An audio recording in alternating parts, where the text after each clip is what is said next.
اعوذ باللہ من الشیطان الرجیم بسم اللہ الرحمن الرحیم الحمدللہ رب العالمین والصلاة والسلام علی محمد وعلی آلہ وسلم۔ انشاءاللہ آج ہم سورہ البقرہ کے 15ویں رکوع کا مطالعہ کریں گے۔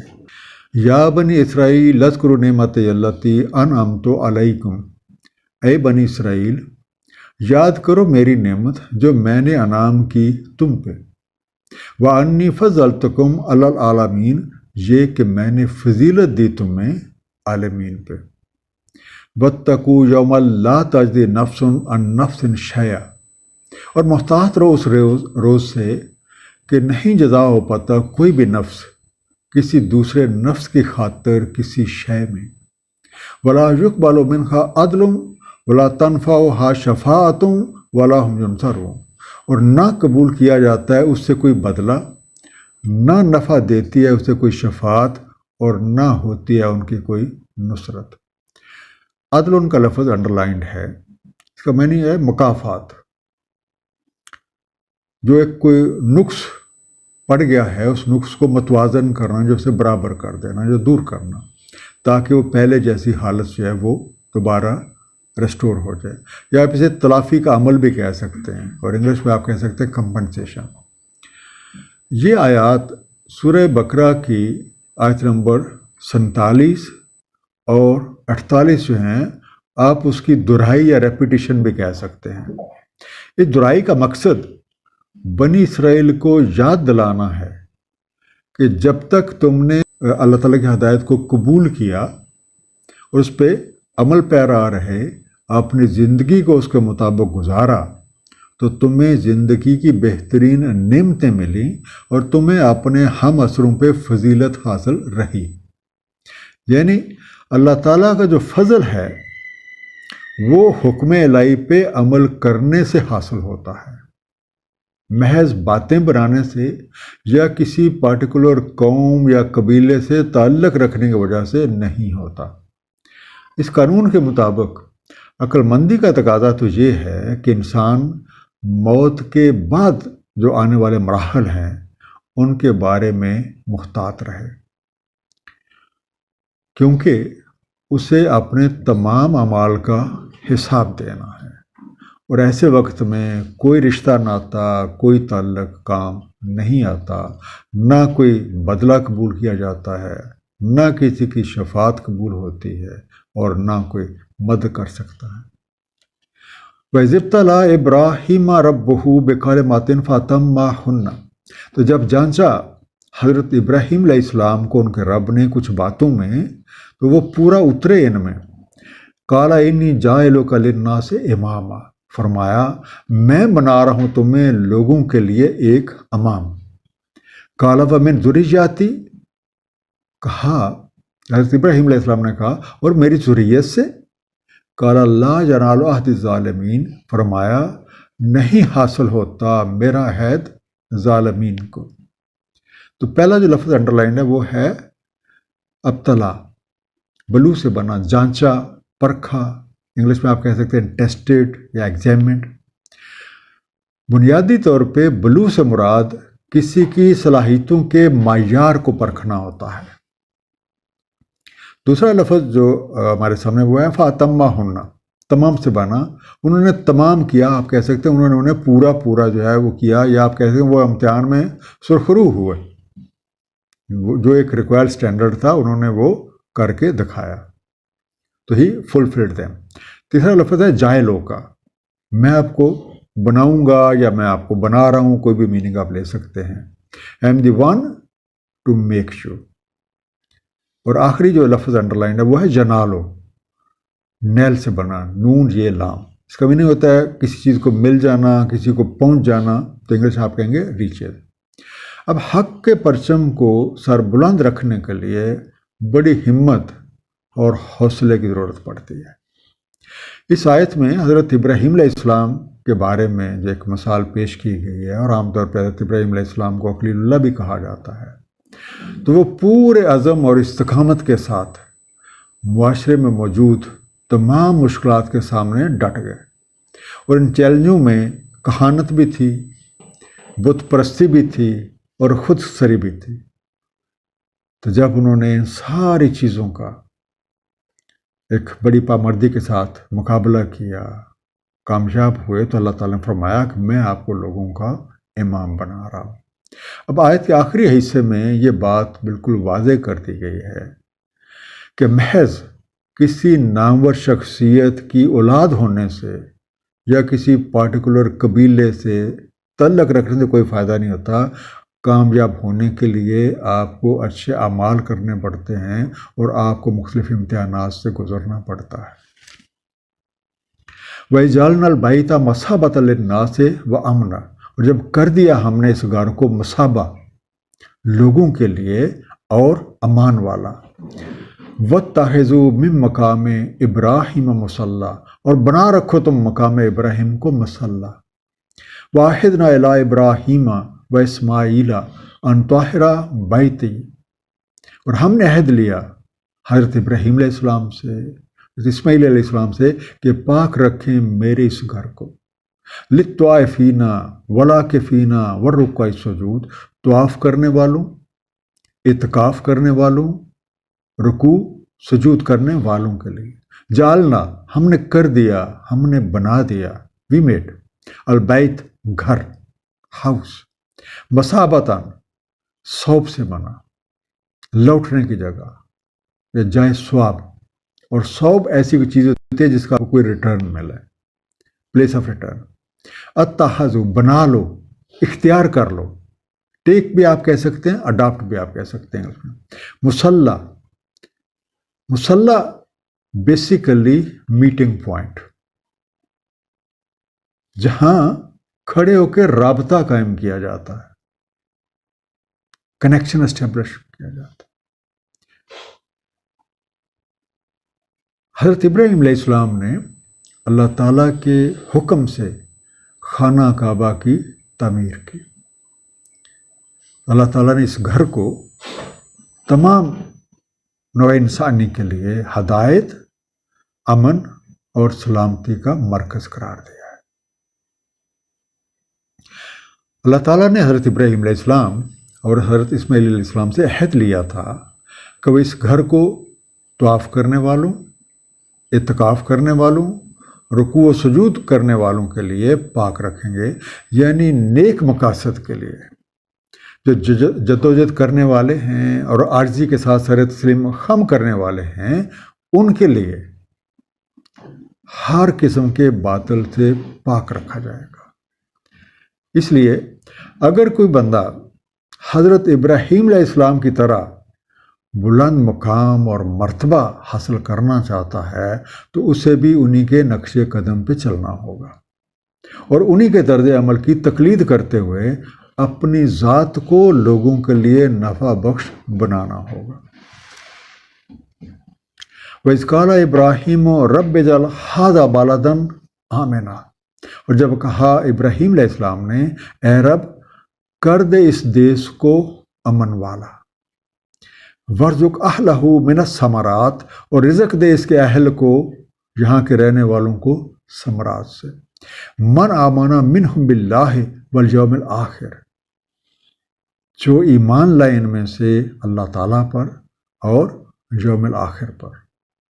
قالا ومن کفر فأمتعہ قلیلا ثم اضطرہ الی عذاب النار، فرمایا جو کوئی کفر کرے، جو کوئی کافر ہو تو میں اسے بھی دوں گا متاع قلیل، پھر جبرن لے جاؤں گا اسے آگ کے عذاب کی طرف، وبئس المصیر، اور کیا ہی بری جگہ پہنچنے کی۔ اور رزق وسائل، فأمتعہ، میں اسے متاع دوں گا، میں اسے فائدہ اٹھانے دوں گا، میں اسے انجوائے کرنے دوں گا، یا آپ کہہ رہے تھے اسے برتنے دوں گا۔ سو I will let grant him some advantage۔ استرو، ضرر، میں اسے بے بس یا آپ کہتے ہیں مجبور کر دوں گا، I will force him، جب فورسیبلی اسے کہیں لے جانا جو ہے اسے بھی استرو کہتے ہیں۔ اب حضرت ابراہیم علیہ السلام نے اللہ تعالیٰ سے دعا کی تھی کہ وہ اس جگہ کو امن و سلامتی کی جگہ بنا دے اور اہل ایمان کو زندگی کی نعمتیں فراوانی سے عطا فرمائے۔ اس طرح کی چیزوں کے بارے میں حضرت ابراہیم علیہ السلام کی ایک اور دعا جو ہے وہ سورہ ابراہیم کی آیت نمبر 37 جو ہے اس میں بھی بیان ہوئی ہے، جس کا مفہوم ہے ہمارے رب، میں نے سکونت پذیر کی ہے اپنی کچھ اولاد اس وادی میں جو بغیر کسی زراعت کے ہے، پاس تیرے محترم گھر کے، ہمارے رب، تاکہ یہ قائم رکھے صلاۃ، سو کر دیں اب لوگوں کے دل مشتاق ان کی طرف سے، رزق دیں انہیں ثمرات سے تاکہ وہ شکر گزار رہیں۔ حضرت ابراہیم علیہ السلام کی دعا کا اللہ تعالیٰ نے یہ جواب دیا کہ ان لوگوں کو زندگی کی نعمتیں ملیں گی۔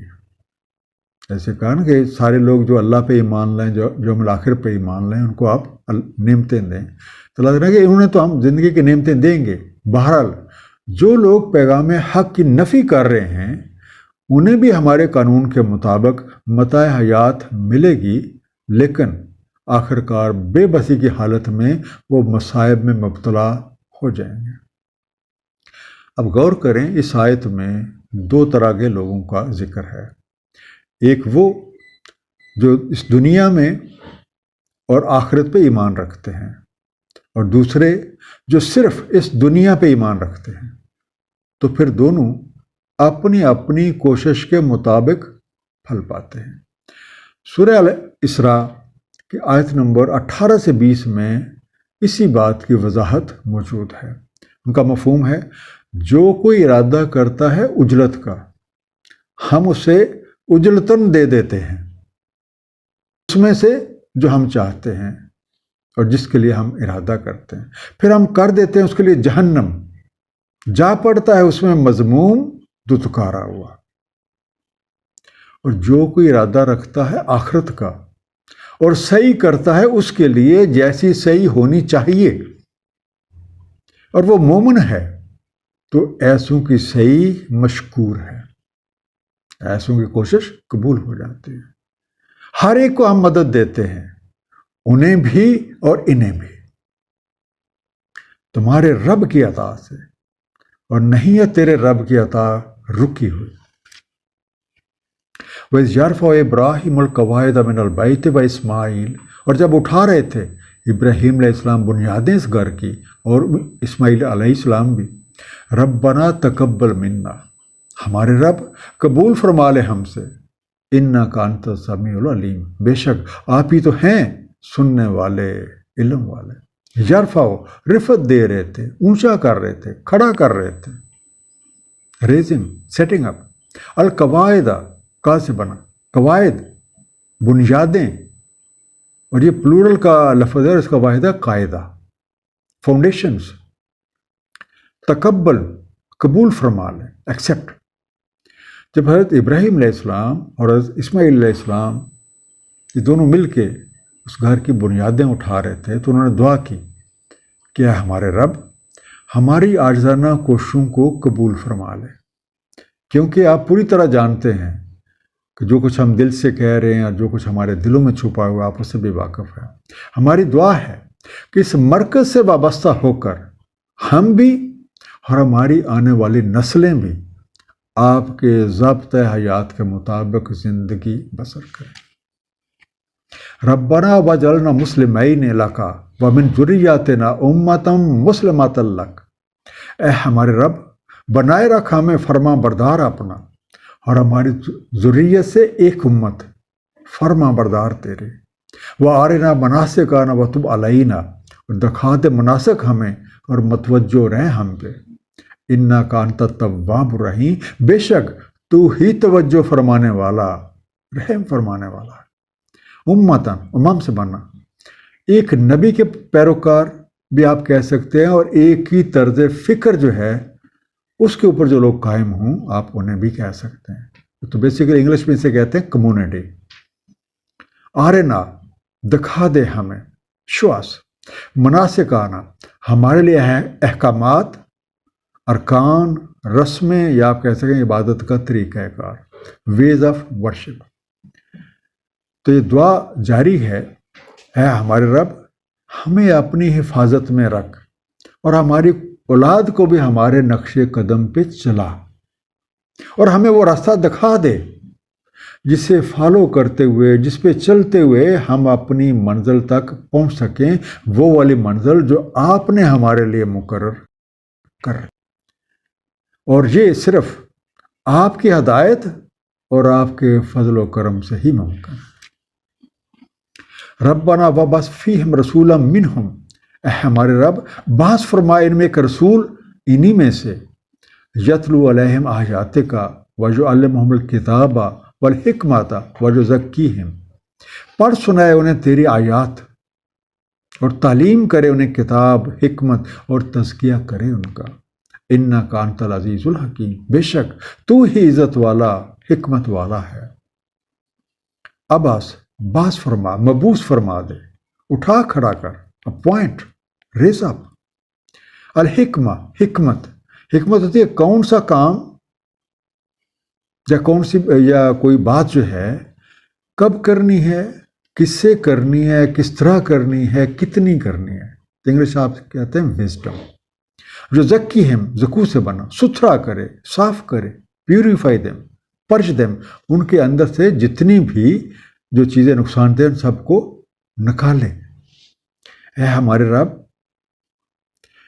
ان لوگوں میں سے ایک ایسا رسول مبعوث فرما جو ان تک تیرا پیغام پہنچائے، انہیں کتاب، حکمت اور تزکیہ نفس کے طریقے بتائے، تاکہ ہر کوئی اپنی صلاحیتوں کے مطابق ایک بہتر انداز میں ان چیزوں کو استعمال کرے۔ جب ہم اس آیت پہ غور کرتے ہیں تو یہ معلوم ہو جاتا ہے کہ اس رسول کی تعلیم جو ہے وہ کو محض زبانی کلامی نہیں ہوگی، بلکہ ضابطہ حیات کے مطابق زندگی کے تمام مراحل کا احاطہ کرنے والی ایک عملی تعلیم ہوگی۔ حضرت ابراہیم علیہ السلام کی دعا کا یہ حصہ اکثر مفسرین جو ہیں وہ نبی پاک صلی اللہ علیہ وسلم کی طرف منسوب کرتے ہیں اور اسے حضرت ابراہیم علیہ السلام کی دعا قرار دیتے ہیں جو سرکار کے لیے تھی۔